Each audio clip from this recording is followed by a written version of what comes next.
Hola, soy Mauricio José Schwartz y esto es El Rey va desnudo. Aquí ya hemos contado la historia de una parte de la Guerra Fría, así que lo invito a que después de ver vea también el vídeo que hicimos sobre ese tema en concreto.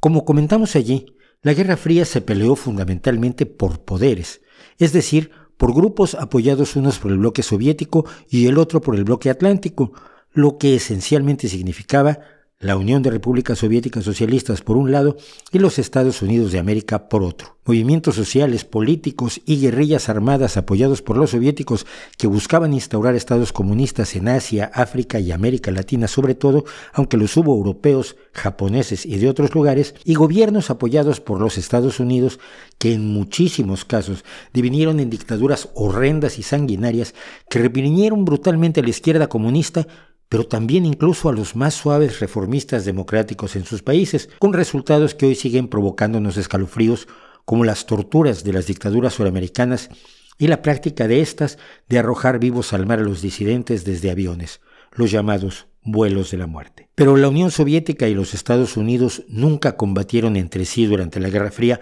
aunque se prepararon intensamente para hacerlo por medio de arsenales crecientes y delirantes de armas nucleares, cuyo poder destructivo se había vislumbrado apenas en los ataques a Hiroshima y Nagasaki, con los cuales había terminado finalmente la Segunda Guerra Mundial en agosto de 1945. Durante décadas, los radares y sistemas de detección soviéticos y estadounidenses exploraron los cielos minuciosamente para poder saber de cualquier ataque de sus adversarios y responder a él con su propio armamento nuclear, en un juego enloquecido de destrucción mutuamente asegurada. Una destrucción que no habría afectado solamente a los dos países en pugna, sino que habría afectado a todo el planeta, probablemente haciendo imposible la existencia de la vida humana, o al menos acabando con lo que llamamos civilización. Y esos sistemas tan delicados podían fallar, y si fallaban, el planeta podría haberse destruido por error. Y si eso no ocurrió, se debe a nuestro personaje de hoy, Stanislav Yevgrafovich Petrov. ¿Qué son las armas nucleares que por otro lado no tienen nada que ver con los reactores nucleares para la generación de electricidad?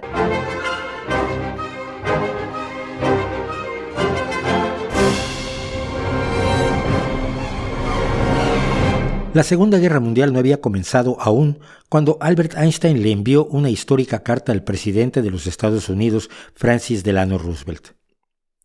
Einstein no era ajeno a lo que significaba el nazismo. Había sido objeto de ataques por ser judío en su natal Alemania, al tiempo que el mundo lo invitaba a viajar a distintos países para festejarlo y llenarlo de honores por sus valiosísimas aportaciones al conocimiento del universo en cuanto a la física, la teoría general y especial de la relatividad, la mecánica cuántica y otras muchas áreas.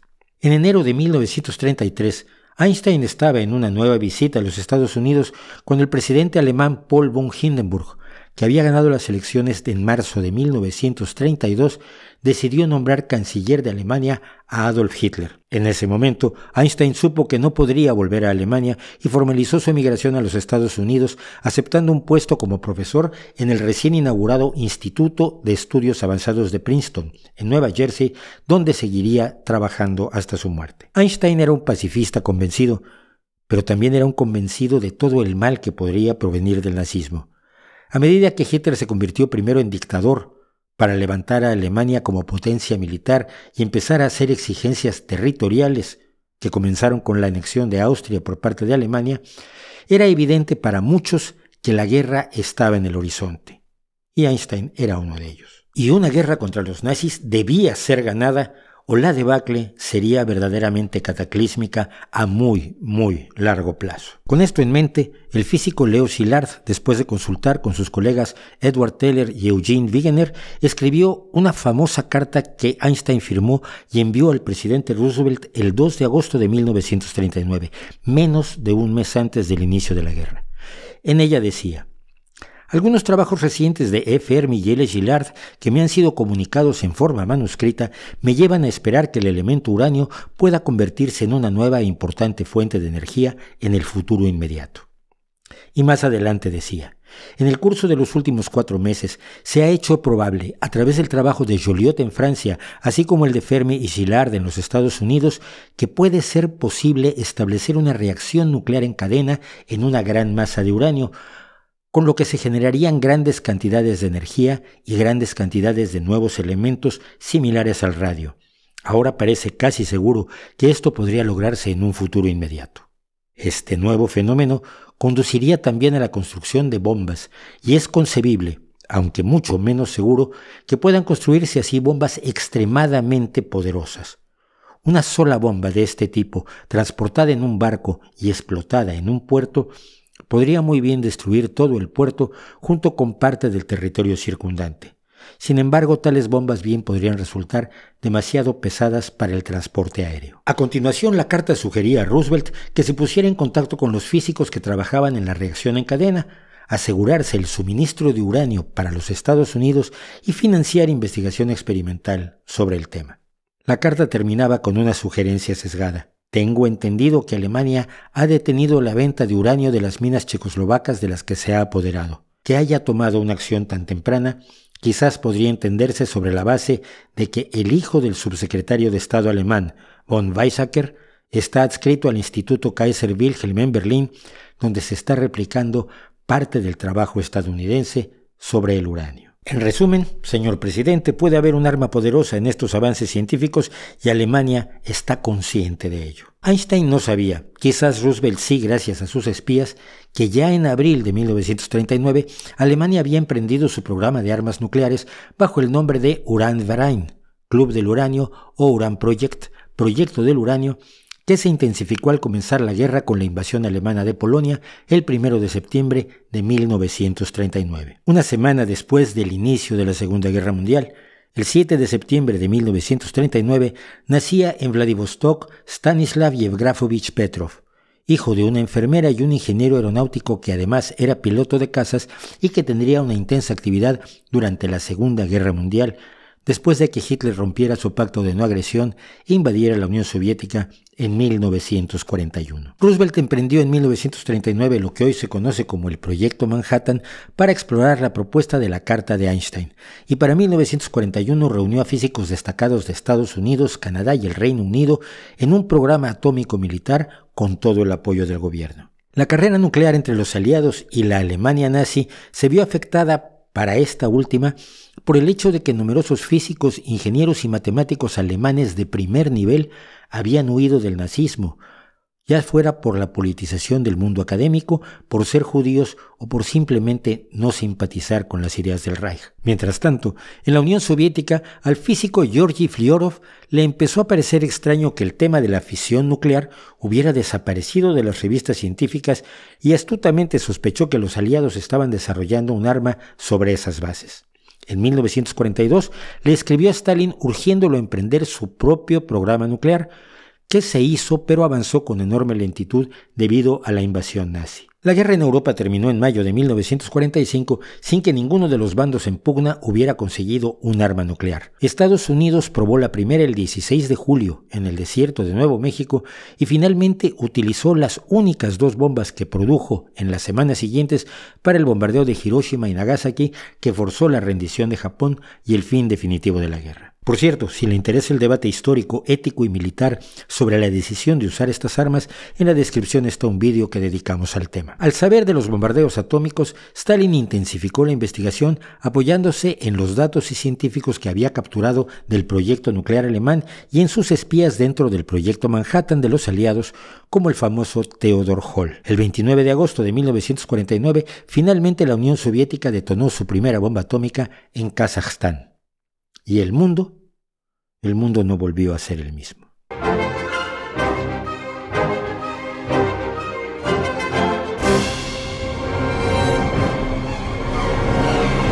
El enfrentamiento que fue la Guerra Fría se prefiguraba ideológicamente por el conflicto entre 2 visiones económicas, la de la economía estatalizada del comunismo y la de la propiedad privada del capitalismo, y 2 visiones políticas, la de la democracia y las libertades y la de la dictadura del proletariado como paso al eventual paraíso comunista. Pero el enfrentamiento se hizo inevitable a raíz de un discurso de Stalin de febrero de 1946, donde fundamentalmente dijo que una nueva guerra era inevitable debido al desarrollo capitalista de la economía mundial y que la Unión Soviética debía concentrarse en fortalecer su defensa en previsión a esa guerra que tendría indefectiblemente con los países occidentales.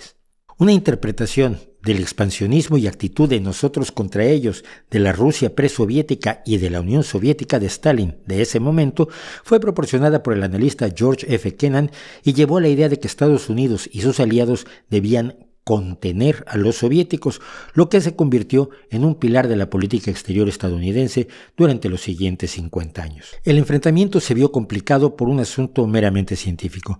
Las bombas de Japón eran de fisión nuclear, es decir, con una cantidad suficiente de material radiactivo, uranio o plutonio, se producía una reacción en cadena donde los átomos de ese elemento emitían neutrones que a su vez provocaban que otros átomos emitieran más neutrones, generando finalmente una explosión enorme.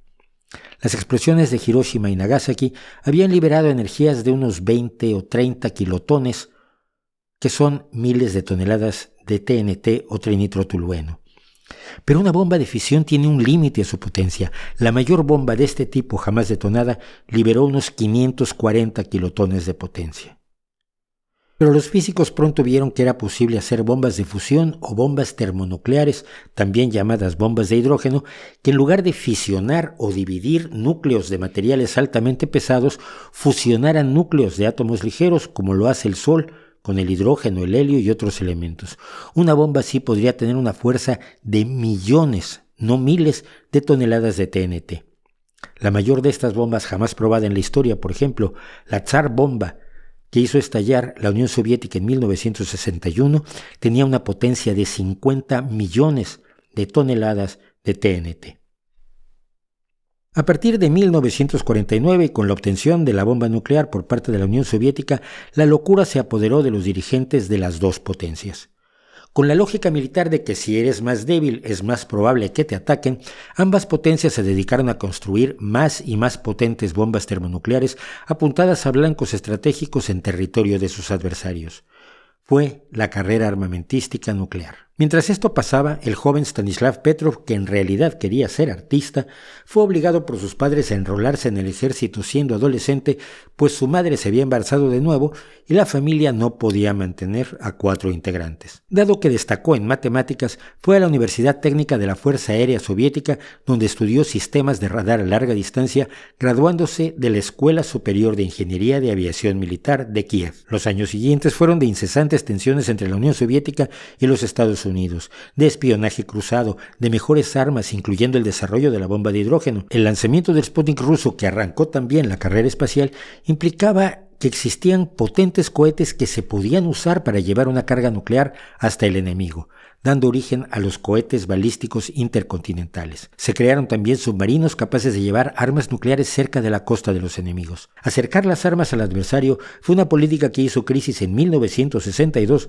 cuando Estados Unidos descubrió que la Unión Soviética estaba desplegando misiles nucleares en Cuba a solo 90 millas de la península de la Florida. Cuba había sido la gran revolución comunista triunfante posterior a la Segunda Guerra Mundial y la relación de este país con la Unión Soviética era estrechísima. La llamada crisis de los misiles llevó a que Estados Unidos bloqueara navalmente a Cuba, amenazando con registrar a cualquier barco soviético que se acercara a la isla, por supuesto en busca de misiles nucleares. Durante 13 días, el mundo estuvo al borde del enfrentamiento nuclear, que finalmente se resolvió con la retirada de las armas de Cuba. Todo esto ocurría entre constantes amenazas veladas entre ambas potencias, siempre adornadas con una retórica de amor a la paz y de deseo de lo que por entonces se llamaba la convivencia pacífica. Y vaya que oímos hablar de convivencia pacífica.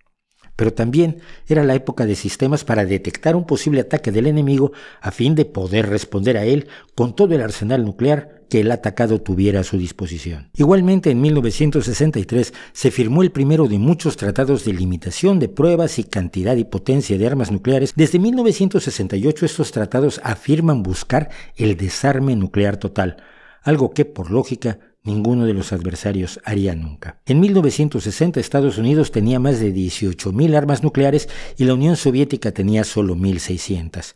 Una década después los números eran de 26.000 y 11.600, pero para 1980 las cosas habían cambiado tanto que Estados Unidos tenía 23.000 armas nucleares y la Unión Soviética más de 30.000. Pero antes, en la década de 1970, por cierto, el joven Stanislav Petrov pasó a ser destacado en el centro de investigación que supervisaba el desarrollo del nuevo sistema de alerta antimisiles balístico de su país a través de una serie de satélites que observaban a los Estados Unidos. Todos quienes vivíamos en esa época estábamos intensamente conscientes de que un capricho, un error, un malentendido o una decisión estratégica de un líder en Washington o en Moscú llevaría a una hecatombe nuclear de consecuencias imprevisibles. Despertábamos, desayunábamos, íbamos a la escuela o al trabajo, jugábamos y nos íbamos a la cama conscientes de que ese podría ser nuestro último día de vida. Esa sensación se tenía en todo el mundo, más por supuesto en los países en conflicto.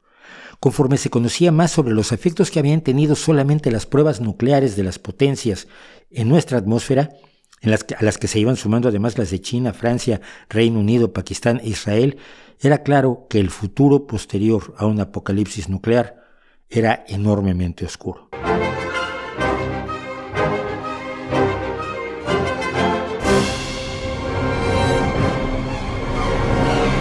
1983 fue otro año de tensiones en el mundo. En Estados Unidos gobernaba el ultraderechista y nacionalista exactor de cine Ronald Reagan, que fue capaz de cambiar drogas por armas para alimentar la contrarrevolución nicaragüense, mientras que la Unión Soviética estaba encabezada por Yuri Andropov, un represor de línea dura que había convencido a los líderes soviéticos de la invasión a Hungría en 1956 y promovido la invasión a Checoslovaquia en 1968.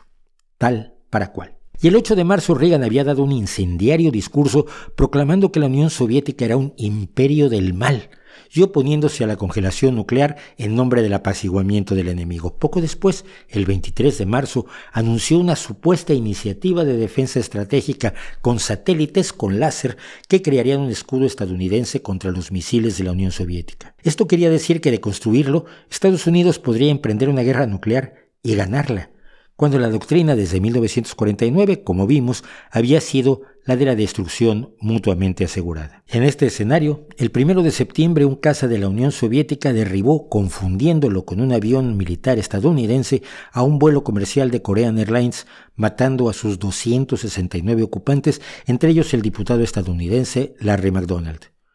5 días después, Moscú admitió haber derribado el avión diciendo que había violado el espacio aéreo soviético y los pilotos no se habían dado cuenta de que era una aeronave comercial. El 26 de ese mes, Stanislav Petrov, que ya era teniente coronel de las Fuerzas de Defensa Aérea Soviéticas con 44 años de edad, fue llamado para sustituir al oficial a cargo del centro de comando del sistema de alerta nuclear temprana del destacamento militar de Serpukhov 15, unos 100 kilómetros al sureste de Moscú. El encargado se había reportado enfermo. Esa noche se hizo realidad la peor pesadilla de Stanislav Petrov. Las pantallas del sistema le informaron que un misil nuclear había sido lanzado desde los Estados Unidos contra su país, seguido de otros 5 misiles. Su responsabilidad como oficial a cargo era informar de inmediato a sus superiores: estamos siendo atacados por misiles estadounidenses. Con esa información, la obligación de sus superiores, llegando hasta Yuri Andropov, el primer ministro, era ordenar un contraataque con toda la fuerza del arsenal soviético, lo que en aquel momento eran 36.000 cabezas nucleares capaces de acabar con el 50% de la población estadounidense y contaminar la atmósfera de todos durante siglos, quizás milenios. Y ese contraataque habría desencadenado a su vez todo el arsenal nuclear estadounidense contra la Unión Soviética, 23.000 bombas nucleares capaces de matar a otro tanto de soviéticos totalmente inocentes. El resultado inmediato serían cientos de millones de muertes y un planeta contaminado con un futuro incierto. Quizás para lo que ocurrió ayudó que Petrov no fuera un militar común y corriente, sino un ingeniero con conocimiento del sistema y sin los arcos reflejos que toda institución militar intenta inculcar a sus efectivos. Quizás ayudó que conociera ese sistema que estaba diciéndole en ese momento que su país, su gente, su familia misma estaban por ser aniquilados en la guerra definitiva. Tuvo pocos minutos para actuar. Una cosa que Petrov sabía sobre el sistema de satélites que él había ayudado a diseñar, el OCO, era que pese a que el diseño buscaba evitar las falsas alarmas, había sido desplegado apresuradamente y estaba, como dijo muchos años después, en estado crudo. Petrov decidió esperar unos preciosos minutos y observó también que los radares en tierra no corroboraban el ataque, incluso varios minutos después. Otra cosa que le pareció peculiar fue que los Estados Unidos decidieran atacar a su enemigo mortal con solo 6 misiles. Eso era casi un suicidio, porque garantizaba una respuesta de aniquilación total. Y Petrov podía estar convencido de que los Estados Unidos eran el enemigo mortal de su nación, un país agresor, imperialista e intervencionista, pero sabía que su ejército no lo dirigían tontos. Así que decidió que la alerta de su sistema era una falsa alarma y con toda tranquilidad, pasados unos minutos, así lo informó a sus superiores. Imaginemos por un momento que Petrov hubiera estado equivocado. Habría puesto a todo su país en riesgo y permitido un ataque nuclear sin respuesta oportuna. Hoy sería considerado uno de los peores villanos de la historia de Rusia y de los países a su alrededor, los de la entonces Unión Soviética y los de la Federación Rusa de hoy. El propio Stanislav Petrov relataría en 2013 que en ese momento no estuvo absolutamente seguro de que la alarma fuera un error. Sabía que un soldado con entrenamiento militar habría informado de inmediato a sus superiores del ataque, sin plantearse una opción. Dijo: pensé que las probabilidades eran 50-50 de que las alertas fueran reales, pero no quería ser el responsable de iniciar una tercera guerra mundial. Y así es como muy probablemente usted y yo, sin importar la edad que tenga usted, le debemos la vida al teniente coronel Stanislav Yevgrafovich Petrov. Pero no nos enteramos sino hasta casi una década después, y solo gracias al desmoronamiento de la Unión Soviética.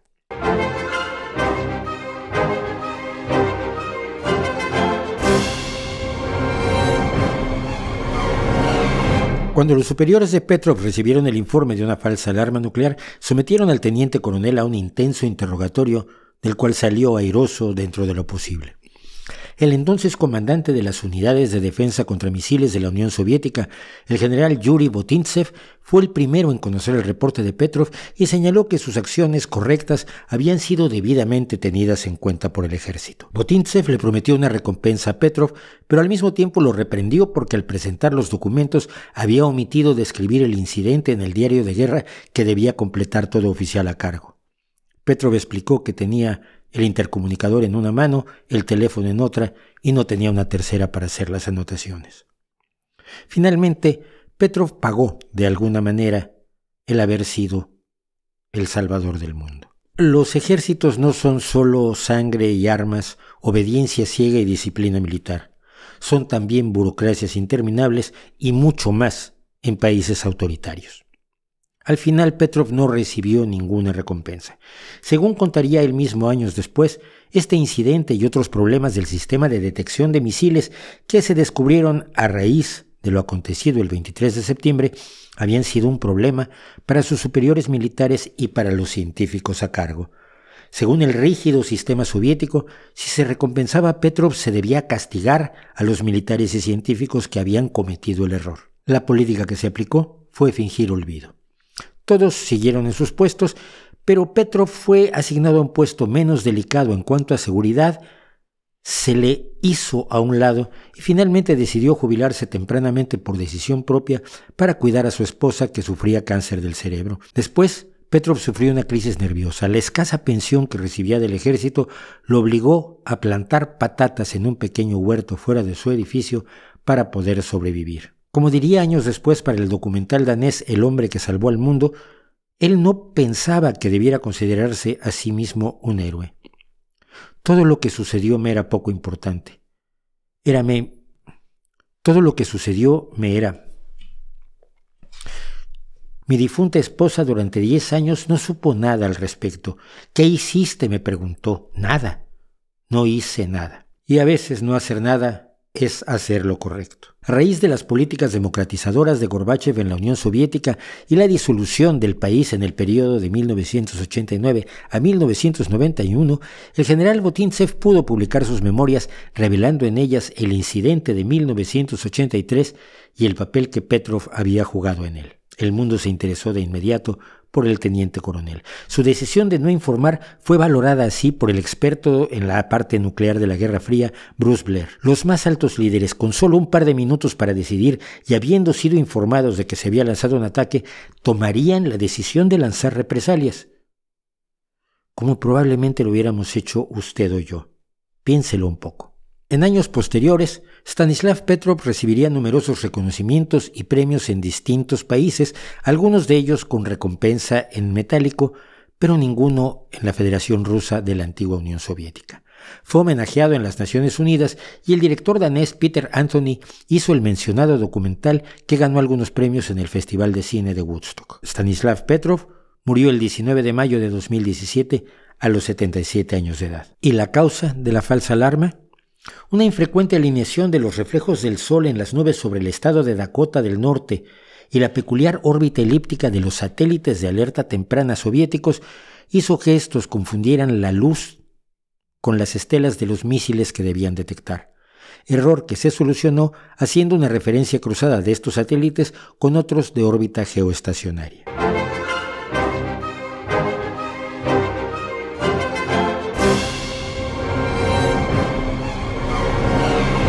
Decíamos que Petrov no se definió como un héroe.